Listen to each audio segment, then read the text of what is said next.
Welcome back. In this third Reflect Academy video, we are going to be talking all about frictionless note-taking and how to remove friction from your notes. I'm going to start by going through some context in terms of what we mean by frictionless, some real-world examples of friction in our notes, and also the negative impact of friction on the thinking process.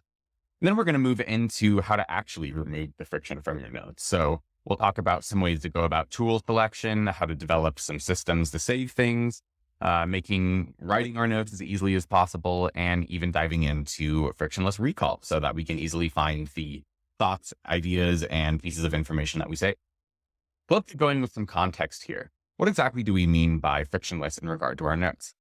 Well, in short, that means that our notes are fast and they don't ask us to make any decisions. That's a little ambiguous. So let's kind of go through some examples of what friction in our notes actually look like. One example is when you open your note-taking app and it takes forever to load. I think a good way to think about this is you have some brilliant idea. Maybe they're the problem you've been thinking about and the solution finally hits you, but you just kind of got those wisps of the solution there. It's nothing concrete. It's no smack in your face aha moment. It just, you can tell you're onto something and you need to develop it further. Well, if your note-taking app takes forever to load, that might be enough time for you to completely forget about those wisps of wisdom that you need to capture. Another one is having to think about what folder a new thought or idea should go into. So this is why we're big proponents of abandoning the folder system with regard to note-taking. It really introduces friction in two places. One, when you have an idea or a meeting or you meet a person or whatever it is, you have to think about where to categorize that. You have to think about where in your folder system it goes. And potentially you're even going to have to think about where to retrieve that, what folder past information lives in, which is even harder to remember. Another example might just be having a complex path to save something. So for example, if you are reading something on your phone and you are only able to save articles on your desktop, then you're going to either have to text yourself a link of it, maybe airdrop the link, maybe try and remember to pull it up later, none of which are great options. You want to be able to just kind of tap and save that article or piece of information really quickly. So what's the negative impact of all this? Probably pretty obvious, but you need to think about your thoughts and ideas being in their most pure state right when they're in your brain. And so you want to translate that as easily as possible. Every amount of friction adds some level of separation to this. And so if you think about the game telephone we would play when we were a kid, where you all line up and one person gets whispered a piece of information in their ear and they have to translate it down. And somehow, even though it seems like it should be able to be easy to transfer the information, by the time the last person is communicating it, they no longer resemble the original piece of information that was given. The exact same thing happens within our brains, but it's hard to remember this because it feels like we'll be able to remember things, especially when it's like such a brilliant idea or thought or something like that. And so we lose out both on the quantity and the quality of the information we collect. We lose out on thoughts and ideas that we want to collect, and also the ones that we do aren't in their pure state that they were when we had the thought or idea. Okay, so that's kind of the context on friction and why it's bad. So let's now go to the fun part and talk about how to remove friction from our notes. Well, a lot of this comes down to the tool. So you want to choose a tool, like we said, that is fast. So one, it needs to be a high performance tool. That means that it loads very quickly. It can save all of your information and sync quickly between your devices. You're not going to be at risk of losing information because of a crash or something like that. All of these come into account with regard to friction and note-taking. And you'll notice that some tools do certain things better than others. Notion, for example, has a ton of functionality, but it's very, very slow. So there's actually quite a lot of friction in it, which means it's great for collaboration, but quite bad for personal note-taking. And you want to stick with a small number of tools for a long period of time. So definitely play the field a little bit and test tool that feels the most right for you, because a tool that feels frictionless for one person might feel full of friction for another person. And a lot of it's up to preference, but you do want to kind of try them and then stick with the one that you really like, because there's a whole bunch of downsides that go into switching back and forth between note-taking apps. tire kicking, as I kind of like to refer to it. For one, you're spending most of your time just learning how to use a new tool, which is not good. You want to spend most of your time actually thinking and recording your thoughts. But you also then just kind of become obsessed with different workflows, and workflows are helpful, but they're not the end outcome. And so you get kind of stuck in this productivity loop, almost similar to someone who gets caught in the loop of reading self-help books, but never actually works to implement any of it in their life. So don't get caught in the tire kicking hole of just constantly switching tools. Find the one that works best for you, really trial, really give it your all and a good shot, and then choose one and fully commit to it. And you also want to make sure that you can capture thoughts and information anywhere and anytime. So as I mentioned, that means that it's always working and syncs across your devices. But you always want to make sure that you have something on you that allows you to record quickly. So in its simplest form, honestly, this might just be being portable. I used to take notes in a physical notebook, and I had a separate small notebook that I could write quick ideas in. There was a whole bunch of downsides to that system, but at least it allowed me to record a thought or idea pretty much any time. Now, this is, of course, been made very, very easy by the internet and modern technology, because we can just carry our phones around with us anyway and take notes on your phone. So highly probable that the best way to take notes on the go is going to be from your phone, but make sure that it works well across all of your devices. Okay, so let's kind of talk about some systems to easily save information. So what kind of information do we want to be saving? That's something that you're going to have to decide, but in its most basic form, there are some categories that we're probably all going to want to save. So book notes, for example, we read books and we may or may not take notes on them, but we probably want to save the books that we read. Articles, that's a really big one. Could be something we find on Hacker News. It could be an academic article or a research paper. Video notes. So I watch a ton of YouTube videos for information, and I take notes off of those. Meeting notes. I do have a decent amount of meetings in between client meetings and reflect customer calls and whatnot. So it's good to record those. And then, just random new ideas, whether that's like a side project idea, a writing idea.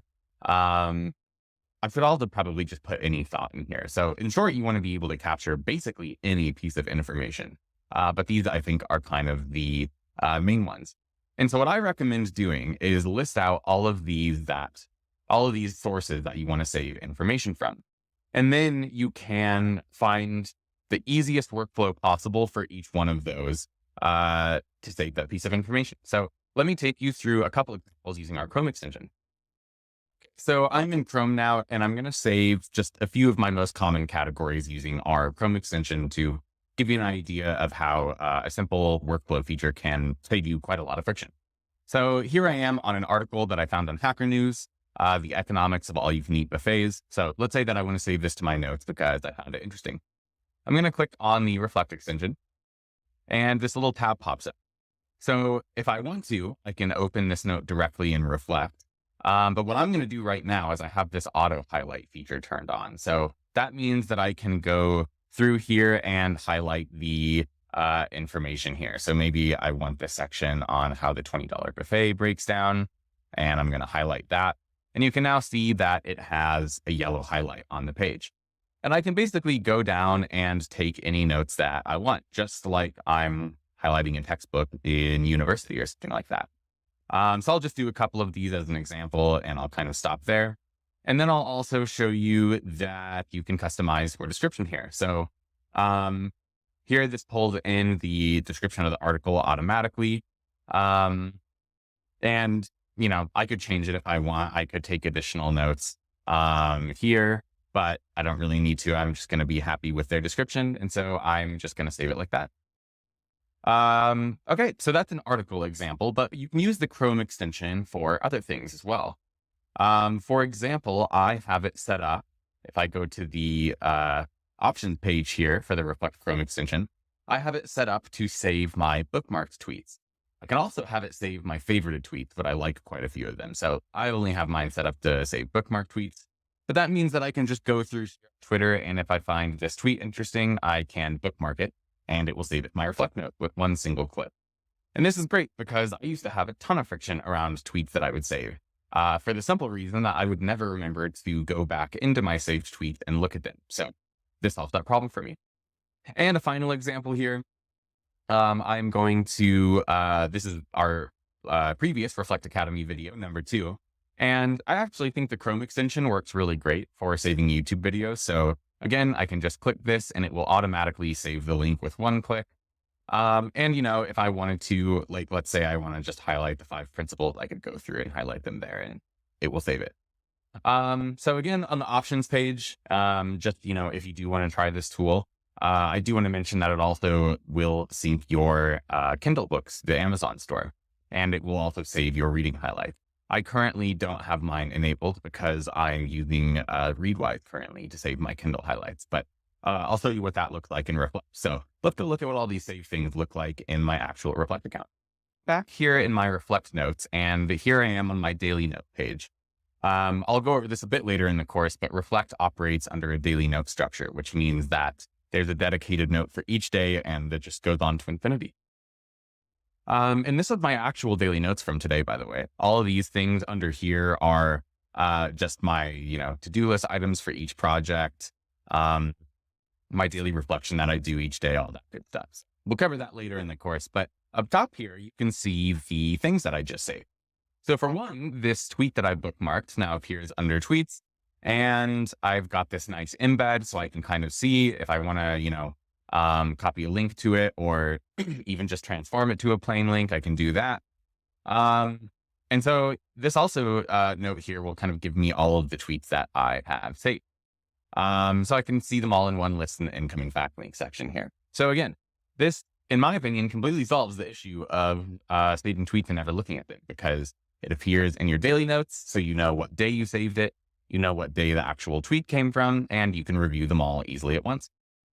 Then down in my link section here, I have the article links that I saved. So if I open this one, you can see that the highlights that I made here are down in the highlight section. So I've not only got the link saved in my notes, I've got, the description saved, which again, I could have edited it. And, maybe, I don't know, this one's marked link, but I could, change the tag, the article if I wanted to, if that fit in my workflow. And it's also nice because down here below, I can see the day that I saved it on in the incoming backlink section. And finally, if we look at the YouTube video, this is also saved as a link because we saved it in the Academy video, the Chrome extension. So for maybe this one, I would want to go and, I could give it a YouTube video tag or something, or maybe just a video tag, and then I'd be able to pull up all of those. And one thing I should note, the YouTube video just pulled in kind of a generic one on YouTube. So maybe for this one, I would want to say that it's an excellent educational video on the principles of note-taking. I think that's kind of a lame description, but and then you see I've got the saved highlights down here. So again, that is a great way to easily save things within your notes. And you can come up with workflows like this for any source. I guess I could also show you the Kindle sync with books. So if I go to my books tab here, I can see all the books that I've saved. And again, I can click into it and it saves the highlights that I have saved from the book. So here I listed some of the key takeaways from it. I actually think I used AI to do that in the last video, but very, very convenient. Okay. Oops, that's the wrong Academy video. Perfect. So let's now go on to the next section, making writing our notes as easily as possible. So you just saw how to save things easily, but a lot of the times in your notes, you actually need to record information, not just save it. My favorite way to do this is with audio notes. We are completely obsessed with this. I actually now take the vast majority of my notes and writing using audio notes. OpenAI has this technology called Whisper that Reflect uses. There's a tool called Super Whisper that lets you use it anywhere and just copy text to your keyboard or clipboard. But it's really excellent. So in Reflect, if I want to record an audio note, I can just click on this button and start talking, and it will record everything that I say and transcribe it with near human level accuracy. And I don't need to change the way that I talk at all. It will do all the punctuation, all the grammar, and all of that good stuff for me. So there's a brief example. By the way, you can also do this on your mobile phone. So I think taking voice notes is probably the easiest way to record information now. Kind of thinking of the human evolution, it's like we could originally carve things or draw them, then we could write, then we could type. Now we can just transcribe, and it's amazing. And if I go back into my daily note here, you see that I have that transcription of what I recorded as an audio memo here. And then I can do whatever I want with it. So very, very convenient. Highly recommend start getting in the habit of taking voice notes because that's definitely the future of frictionless note taking. Okay, then some smaller things. You can pin notes to the sidebar. So here I have the notes that I use pretty frequently. I've got a note on my life principles, which just help me keep an idea of what's important. I've got my ideas note so that if I ever have an idea related to anything, I just know to put it in here quickly. I've got some client notes for the agency that I help run and my shopping list. That's an important one. And then this is a random one, but I access my personal FAQ for Reflect multiple times every day because I help out with customer service and that's where I collect my information. So pin the notes that you use often and record information to right here. And that also helps in the recall section I'll go into in a second. Get familiar with keyboard shortcuts. So Reflect has many of them and it makes note-taking really, really easy. So if you ever want to check them out, you can click on the question mark and you can also use the keyboard shortcut of Command/ and it pulled up this page, but it just makes writing really easy. You can instantly create a new note, format, do all of that good stuff. So a little bit of a learning curve there, but that's one of those things, if you do get used to using keyboard shortcuts, it makes note-taking much more frictionless later on. And the last part in this section, work out of a daily note so that you don't wonder where to put things. So I talked about this earlier, how Reflect has this system of an ongoing daily note. That means that you never have to worry about where things go because everything just goes in your daily note. So you can see here, the things that I've saved go in it. My to-do list for each project go in it. My daily reflection goes in it. Any audio notes that I take go in here automatically. It's such an easy way to make your notes easy and frictionless to take because you never have to think. You just put everything in your daily note. And if you need to organize it from there, you can. Okay, last section of frictionless recall. This is a little shorter, but it's definitely worth noting because there's no point in collecting information if it's challenging or even impossible to recall. So thankfully, this has become much easier with network note-taking tools. And by network note-taking tools, I just mean things that can backlink notes together. So if I go into my daily note, this is a backlink to this note on the video that I showed you. And if I look at my map here, this isn't my demo brain, this is my real notes brain. You can see all of my notes that are connected together by all these little nodes. These are backlinks between new notes and network note-taking. That doesn't really have anything to do with recall, but I do think it's a good visualization of what a backlink actually is. And so when you backlink them, it makes it much, much easier to search through and to find things that are connected to each other. Another reason for that, if I kind of go back here, is this incoming backlink section. I can see what other notes that this note is connected to. An association, as we call it, which works very, very similar to your brain and your memory. Your memory is just an association between two different thoughts. And that's exactly what a backlink is. Okay, so then adding tags to your notes. So here I have a Reflect Academy tag. If I click on this tag, I can pull up a list of all of my Academy notes. Similarly, I've got lots of different fun tags. I've got tags for articles that I've written, drafts that I'm currently working on, ideas that I haven't started. I've got tags for authors, so I can pull up a list of them, companies, so that I act as like a CRM for companies. I can look up all my meetings, all of my recipes, a bunch of different stuff. So anytime that you want to pull up a list of all your notes, you can just use a tag, and it works very nicely for organizing them.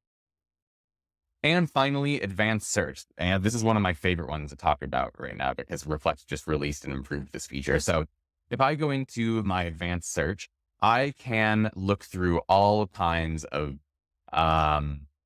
different filters here. So I can filter just my daily notes through certain time periods. I can filter when a note was created or updated by.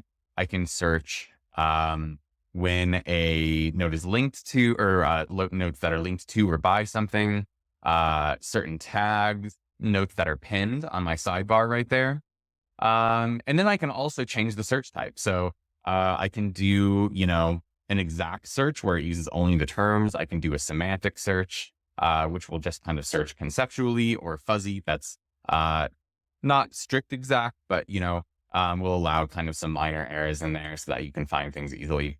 So all of these things are excellent. And if I, let me clear out of these tools. So let me give you an example. If I did do my Reflect Academy tag, that's only then going to search the Reflect Academy notes. I can use AI to chat with those notes.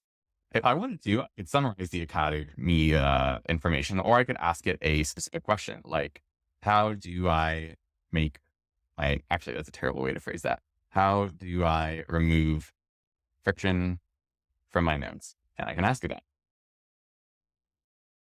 It usually takes just a few seconds to kind of get the information. And here it's pulling up exactly what I'm talking about right now, because it pulled on it from that specific note. So this makes recalling information insanely easy. Whether you're just searching for like a general term, another thing that I used it for the other day, I was searching for a book, but I couldn't remember what the book title was or the author. And so I just asked it for what book I had read about product validation, and I found the mom test. Wonderful. So highly recommend playing around with the search here if you are a Reflect user. But whatever tool you're looking for, make sure that the search is excellent, because if you can only find things by searching the exact term, well, that's not really all that helpful. And you're going to find that there's just a ton of friction in recalling notes. And that just exponentially removes some of the value that you get out of note taking. So that kind of concludes it for this lesson. I know this one was a little bit longer, but frictionless is honestly one of the most important things with note taking. So search for your most frictionless tool, get those frictionless workflows outlined and built, and you'll just find that your note taking not only becomes more efficient and more valuable, but more pleasant.